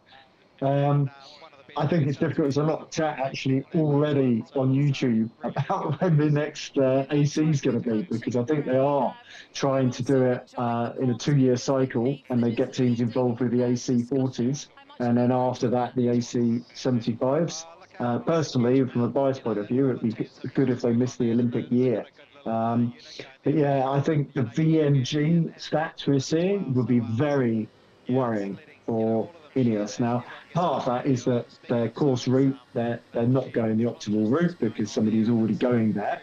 But off the start line, I think that the two decisions today, and I completely understand the reasoning, was exactly wrong. And I had that myself in a very lesser way in the UK Nationals. Looks insane with Weymouth, a venue I meant to know really well. But unless you're within that 200 metres gap, Tom, I think that's all over, and that big BMG difference is a worry. I have to say I'm really pleased they had a double win the other day, because again that's something that will be the sound point for people talking about these events in 20 years' time. Well, a lot of people feeling sorry, some empathy, some sympathy for the British team here. Is this type of cup sailing a win for the sport? Andy Cox, let's get into that in a minute. Pay attention here a bit more, but there are people here left, right, and center on that issue. Some people think this is great. Some people think it's not so great, but it's inevitable. Some people think it's terrible, and let's don't debate that quite yet. But Brett Fruin, who is a Kiwi in Beijing, is saying, I'm not a sailing aficionado, but are both boats exactly the same? Short answer, Brett, no, they are not. It is a design competition. The boats are, and the foils are different. The foil arms are the same. The rigs are almost, that is the mast, are almost identical. And yes, it does come down to sail choices, and it comes down to sailing ability, but the boats are rather different, and especially the foils are different, and the foil differences, which some people smarter than I are pointing out some of the differences on these foils, can make a hell of a difference. And again, you've got to design the entire package to fit what you think will be best for the weather conditions in the venue in the months that you will be racing. One of the problems for the Defender, or one of the advantages, I should say, for the Defender is that they really only have to be fast in October when the match is taking place. That is, these races with the Ultimate Challenger, whereas the Challenger has to be fast in earlier months when they're in the Challenger Selection Series. And in this case, the Challenger Selection Series was raced, especially the series, the finals against the Italians, was raced in quite a bit more breeze. And we've seen the Brits look better, John Emmett, in more breeze, and in lump especially, against the Kiwis. So I'm just looking at the Kiwis' overall race. I see again they took that top right-hand mark, even though it meant that they had a small loss of metres. Because it meant downwind in the bottom third of the course. They were perfectly lined up for all that pressure. And they're sailing with just such maturity. So the Brits were forced again to take, if you like, the wrong mark upwind. And that left-hand mark looking upwind, there was at least a bit of pressure there this time. They're out of phase, so the Kiwis would just extend and extend. And there's going to be a lot of people talking tomorrow morning about what a thumping it was. But as I said, I see the meterage go up because of the way the boats were positioned on the course. And if, you know, the boat which was ahead did a good job, the second boat can't go there because that space is occupied. And it's really decided in about 2 or 3 minutes with that start. And I said it just went the opposite the opposite way. The Brits started on the right, but after both boats did 2 tacks, the Kiwis were ahead. And then in the very first race, after the tacks, the Kiwis were gone. But, I mean, if you've got the person, it's a 2-boat race, and the other person is directly between you and the next gate, there's not a lot you can do. It's not like traditional sailing where you put your big spinnaker out and try and cover them. Yeah. If anything, you're trying to avoid their wind wash. And the courses, they're relatively long and thin, which makes even less leverage. So coming into the final lap, I think we know how it's all going to head up. And I hope something changes for the next race, or preferably races. Mark Atchison telling us that they've shortened the leg. The race committee has to 1.55 nautical miles. They've still got 24 minutes left in their television window, which is the top of the hour. And the Brits going to trail again here at the bottom gate with 2 legs to go in this 8-leg track. The yo-yoing of the course length makes it more difficult to manage the course. Yeah, you wonder a little bit about that, don't you, Ed Worley? Hello, Morgan Bertram. Nice to see you on. You could have the next cup in 2 years if you switched to TP52s. Well, that's a point. And Guy, don't call me Guy Briere, who is a senior serious member, Southern Yacht Club, and also Pensacola Yacht Club, and across the Florida Panhandle. Nice to have you on with us, Guy Briere. Tom and all, not sure if I can make the last race or races, so just wanted to say thanks for the entertainment, knowledge, and conversations. Bravo, Zulu. Yeah, John and all of our Zoomers, I want to say the same thing. We'll have another race to watch, maybe more, hopefully more. But to all of you on here, it's, I think, deeply appreciated, certainly by me and Julia, who's upstairs. You can see here she's watching and listening upstairs. But this is 400 and something meters lead to the Kiwis. What was the delta at that bottom gate the last time? 27. No, it was more than that. That was the delta at the previous. Rick Reynolds, thanks to you in Newport Richey in Florida. I hope you've survived the 2 hurricanes okay. Both teams on leg 7 of 8. What was the delta at that bottom mark? Did somebody get the 27 seconds? Mark Holland, who's been our superb statistician. Pete Cariso is saying the winner is Barcelona with $1 billion. Economic impact, 19,000 jobs and an estimated 2.5 million visitors to the city. John Emmett is saying that 507 meters is the equivalent of a light year lead. Yeah, I think that's right. Mark Atchison, the GBR strategy. Hope they make a mistake. As John Emmett would say, hope is not a strategy. Pull that back, John, just a little bit because it's out of focus. It's not focusing very well there. Try again. Yeah, your camera is not on autofocus, I don't think. What are you showing us there, John? You're muted, John. Sailing just announced the council members for the next cycle. So some familiar names there for those people who are interested, but obviously my camera is just trying to focus in on the face rather than the phone. I got a finger wag from Mark Atchison for using the word focusing, I think. Huh? Realize I need a shake. Okay, Mark, probably well deserved. Fog machine telling us it's now 310 degrees, 310 degrees, and the breeze is dropping a bit, Bobby Steele says, but nonetheless, the Brits are trailing by over a half a kilometer as they are just about to the gate the last time, the top gate at the end of leg 7. You can hear them counting down the maneuver, the barrelway, around the upwind left end of the gate. John, what's this delta going to be? Emirates Team New Zealand fans will be just starting to feel I'm busy reading about who's on the World Council, because it's always interesting to see you get a lot of representation of the smaller countries, which aren't necessarily particularly sailing active. But I think I probably personally know nearly every council member. But the delta, it's going to be what, 40 odd seconds. I mean, the wind is actually looking a little bit more patchy now, but I mean, I think the Kiwis have just kept it really simple. By the time Ineos goes round, was that 50? Yep, 5-0 in red. They haven't changed that to yellow.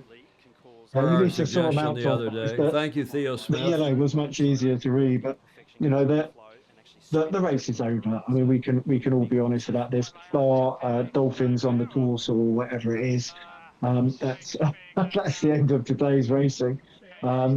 I think the Kiwis have put together a really good cup, and it's just, you know, if you're the person who's writing the rules, it makes it very hard for other teams to beat you. And I think, you know, it's got closer and closer. But the Kiwis have clearly been the better team and the deserved winner. Having said that, it'd be great to have a little bit more close racing, but the way it works with the design package, you can't make a fundamental change. And the Kiwis have been fast across the wind range and across the sea state, and it will be around a 1,000-metre delta by the end. So, yeah, going to be lots of shots of happy Kiwis, and I'm looking forward to the Ben interview. Well, we got a lot of Brit supporters here, especially in the Zoomers. I've been a Brit supporter. I didn't think they were going to win this series. My 7-2 prediction is starting to look pretty good, guys.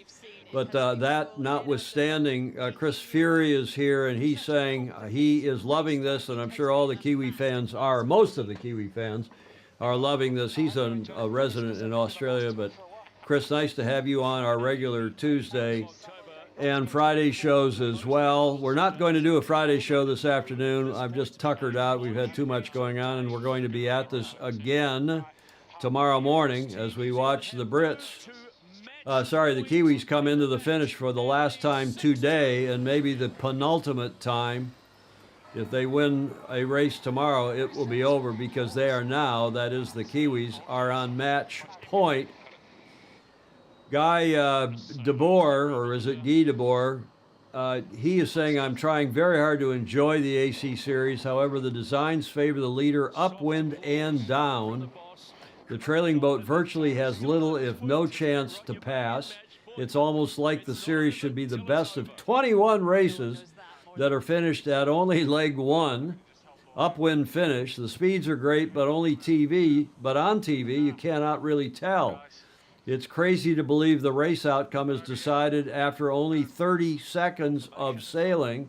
Maybe a bit more than that, but you're right, Guy or Guy. Changes need to be made if you're trying to capture a larger audience.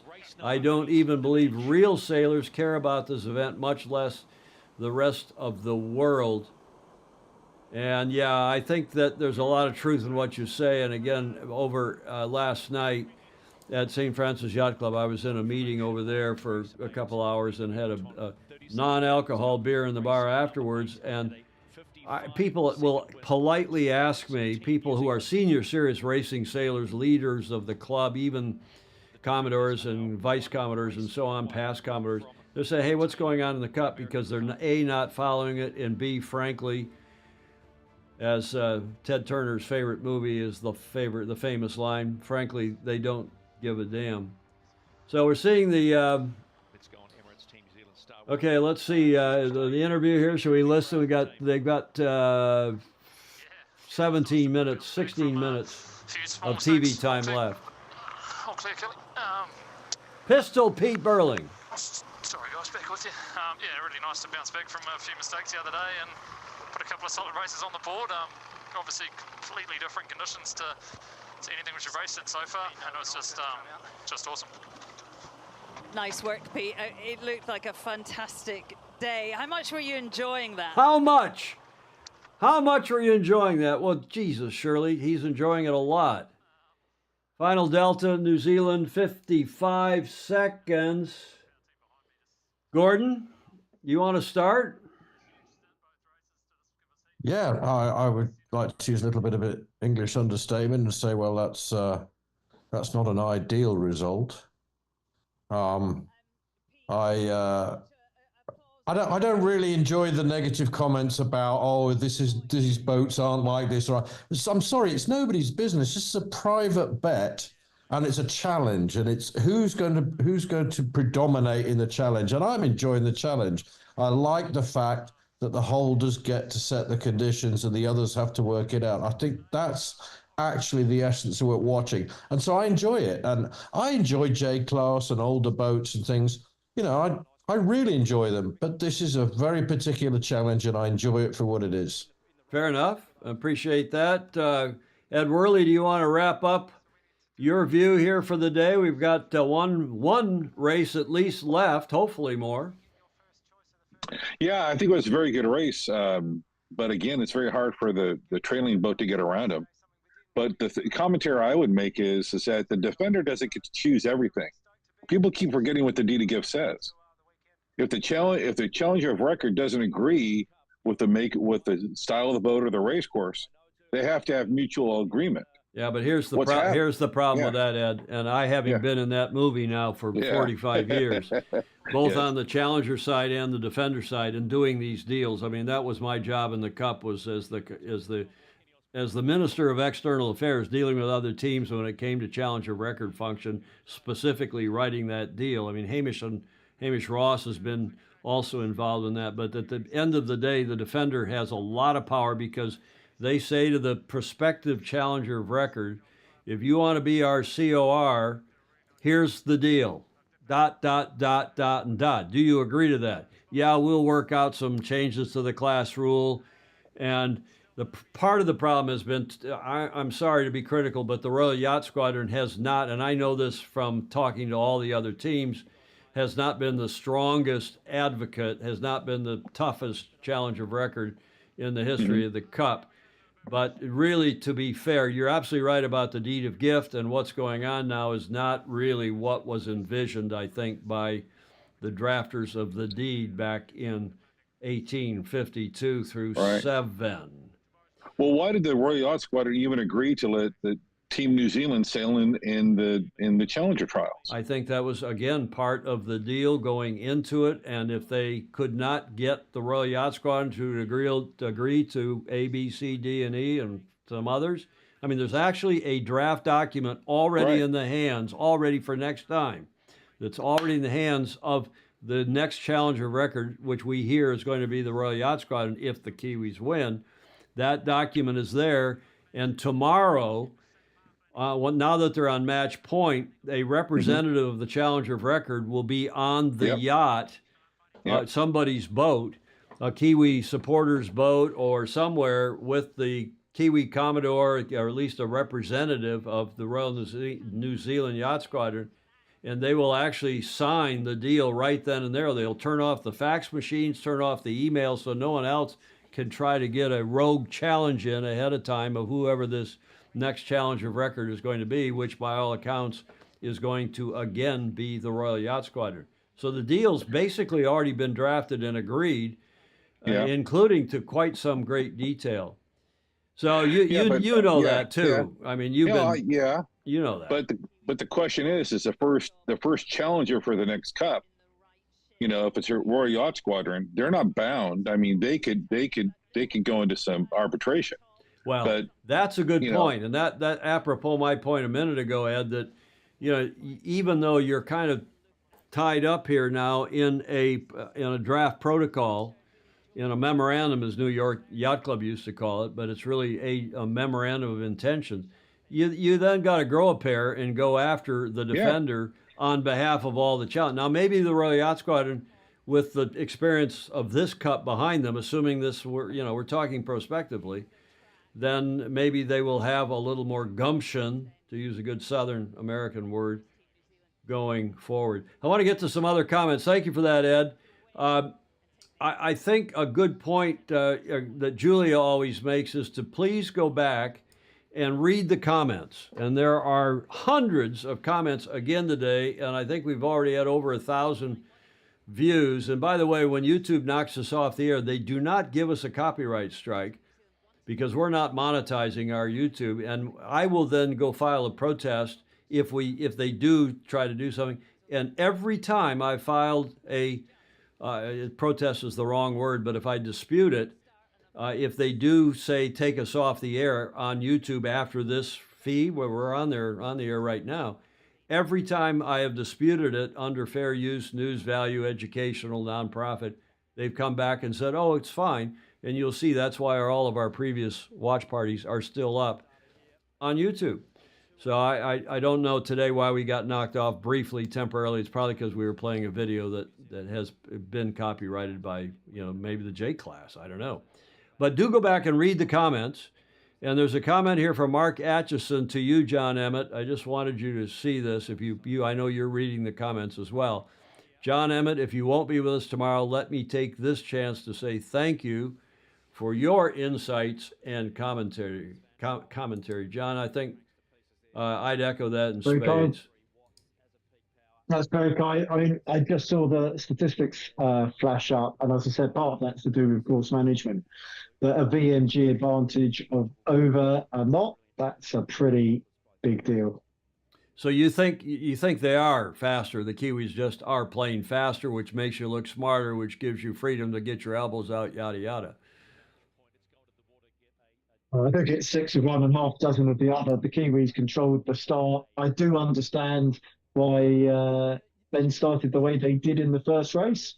And maybe it's not as easy to read the water as it is for us seeing these lovely overhead shots. But it was literally the other way. So that the first race, getting into the pressure, you wanted to be the right-hand boat. The second race, the Kiwis, I just watched the pre-start again on YouTube, and they did a really nice job getting everything in that bottom corner and then wiggling to keep the gauge as small as possible, and then came off the start line with good speed. And there's always who you want to win, but I also think the most important thing is that the right person wins. And as of now, the Kiwis have clearly been the better boat in many respects. If you just listen to the comms coming off the boat, considering what they're doing, it's super impressive. It is. The comment, not the comments, but you mean the communication between the A helm and the B helm in the back. They sound like they're cruising. They sound like they're going for a little Saturday evening cruise. Yeah. Very relaxed, thinking ahead. And this team have been together for a long time. And very sparse language. I mean, they're only using a very few words, so the communication is clear, concise, and so on. That's and I think Ben's team has gotten better at that. We've all been listening to the onboard commentary after these races. But Angus Phillips, I want to recognize. Angus, who we used to call him Anguish, not because he was particularly, rubbing his hands ever, but he was forever the outdoor and boating reporter for the Washington Post back in the day when the New York Times, the Washington Post, the LA Times, San Diego Union Tribune, and lots of other papers around the world, the Telegraph, the Times of London, and the Aussie papers, and of course, about the only newspaper still left covering the Cup is the New Zealand Herald. But Angus Phillips, nice to see you on here. He is semi-retired or maybe fully retired now in the Chesapeake area, a great outdoorsman and a longtime friend, been covering the Cup since as long as I've been involved, and I think even before that, so in late 70s, early 80s. Nice to see you on, Angus. And he's saying, give me slow boats, big wins, and a dozen teams, which sounds a lot like Fremantle in 87. And, of course, even the 83 match in Newport when we had, 6 challengers and 3 defenders, was very interesting indeed. Well, 5 a.m. is relevant to sleep. Fog Machine's going back to bed. I'm coffeeed up now and all excited here by the discussions with all of you and the adrenaline. It's 6:54 here. I think my day's well and truly underway. Those of you who are going to get a cat nap here on the West Coast, have a great nap and the rest of your day, and we'll see you tomorrow at 0500 here on the West Coast. Those of you on the East Coast, your day is well underway here, and you will hopefully join us as well tomorrow morning at 0800 your time. Those of you in Europe, 1200 UTC. We'll do this again. They're playing a package about cyclors. to fill out the last 5.5 minutes of their TV. I think we've had closing comments from everybody except Graham Sweeney. Gordon, are you set? Anything else you want to say? That was quite a hard day at the office. Indeed, but you're still got your stiff upper British lip there. Stay optimistic. Maybe they'll, I mean, come on, the Americans were down 8-3 and came back and won at 9-8. The Aussies, remember, tricky but doable. The Aussies were down 3-1 in Newport in 1983. We forget. They came back, tied it up, and then won it 4-3. So anything's possible. Probably not likely, but we shall see. Ted Ryman wants to know if Ed Worley, if you are sponsored by Red Bull these days. Do you have a Red Bull there somewhere? That's just that's a souvenir from 2013 when I was over in San Francisco. That's so bad for you, isn't it? I hear it's bad for you. Yeah, I drank one can of it and I got hyper, so I'm like, no thanks. Yep, we're on match point. John, anything else from you before we go to Graham Sweeney? Oh, no, not at all. Thanks very much for getting up so early and doing this because, as you said yourself, I mean, I will be doing the same. I'll be sat here watching, typing away and talking to myself watching it. So it's nice to do it with all of you guys. And I actually have to go and do some sailing tomorrow, and it looks really hard work. We will miss you. And Rhode Island Rover is echoing, and he's some of the other comments above. He's saying, I've learned so much from the Fosies. And that is true. We appreciate very, very much indeed. Mary Jude, MJ Szymanski in Philadelphia, thank you for the commentary. She so enjoyed it. It's not over yet. Heidi Purcell in Michigan, my home state and hometown of Ann Arbor. She's going to be joining us tomorrow. There's Josh Wijan, a Kiwi, who's asking the same question Bruce Nelson asked the other day because he is a keen racing sailor, a Gulf Cup alum, and also a darn good commentator. They ought to put him on the comment. Josh is only, I don't know if he's 25 yet, 24, 20, early 20s. And is VMG measured to true wind direction or to the course axis? Do we know that, John?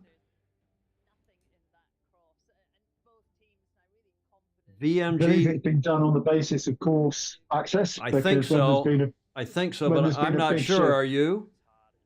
I'm not 100%. I said one of the big things early on is because it incorporated any manoeuvres, it made the Kiwis look even better.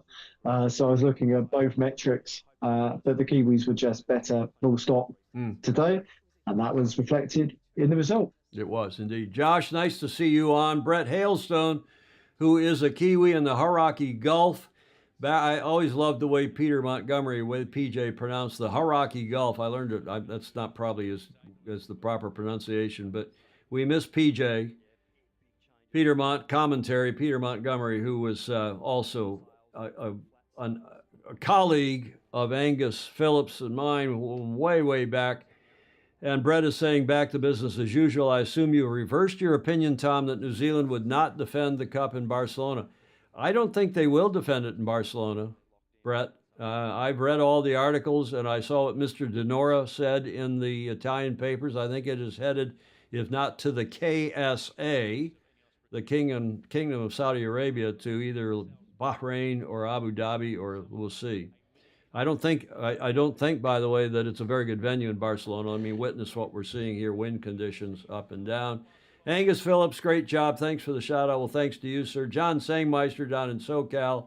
1983, John asserts, is the high water mark for viewership on television. The last race attracted over 4 million viewers, watching live on what was then the brand new TV network here in the States, ESPN. Yeah, ABC picked that up. Thank you, Mike Mahoney, who was up late last night here in San Francisco and up very early here to join us on the show.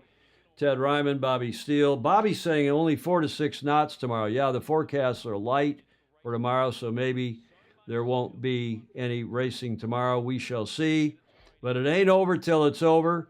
Thank you, Bruce Nelson. We appreciate very much your coming on and offering your expertise as we're watching the wind down now here of the television. They've got 30 seconds or so left of their show, so I think we'll wrap that up. cut to the slides. We saw the end of that video that maybe knocked us off YouTube briefly. We've just watched Watch Party Day 5 for races 7 and 8. Gets us to the finish line for this show number, what was it, 744. And Julia would remind you also to please like, follow, and share. Click the buttons there on YouTube or Facebook. That helps with the algorithm, helps us down the road. And we always remind you that comments are welcome. If you're watching this in replay, I'm surprised how many people do. You can comment even in replay, just no crotonic comments. Be a lady or a gentleman, no coarse language, and no name calling, etc., etc. Also, thanks to those of you who support us via Patreon. Deeply appreciated. It's what keeps us on the air, keeps our studio intact. We use what money we get from Patreon for our Zooming fees, our streaming fees, and to upgrade the studio from time to time. We appreciate it. Paul Popino, thank you to you. And thanks to all of you, whether you're a Kiwi fan or a Brit fan or an American Magic fan or an Italian fan. We're all just hoping for a great series. And it's been better, I think, than we expected. I did predict 7-2, but I'm uplifted by the performance by the Brits on Wednesday, and hopefully they can do it again tomorrow and keep this show on the road for another day or 2 or 3. Who knows? No regular show today at 1300. Our regular 1300 show. No show today. I'm tuckered out, and Julia and I will not be on till next Tuesday together. We'll do a show probably next Tuesday, almost certainly. Back at it tomorrow morning, Saturday morning, for show 775, the watch party for races 9 and, if necessary, 10, again at 0500. Thank you, Sean Hogan, to you down in Oz in Australia. Monday the 21st, show 777, if necessary, and then we should be back at it here in our regular sequence by Tuesday afternoon at 1300 Pacific. Thank you to all of you. Thank you to our Zoomers. Much appreciated. And we hope to see you all tomorrow morning at 0500, our time, 1200 UTC, for another watch party for at least one more race. Ciao for now.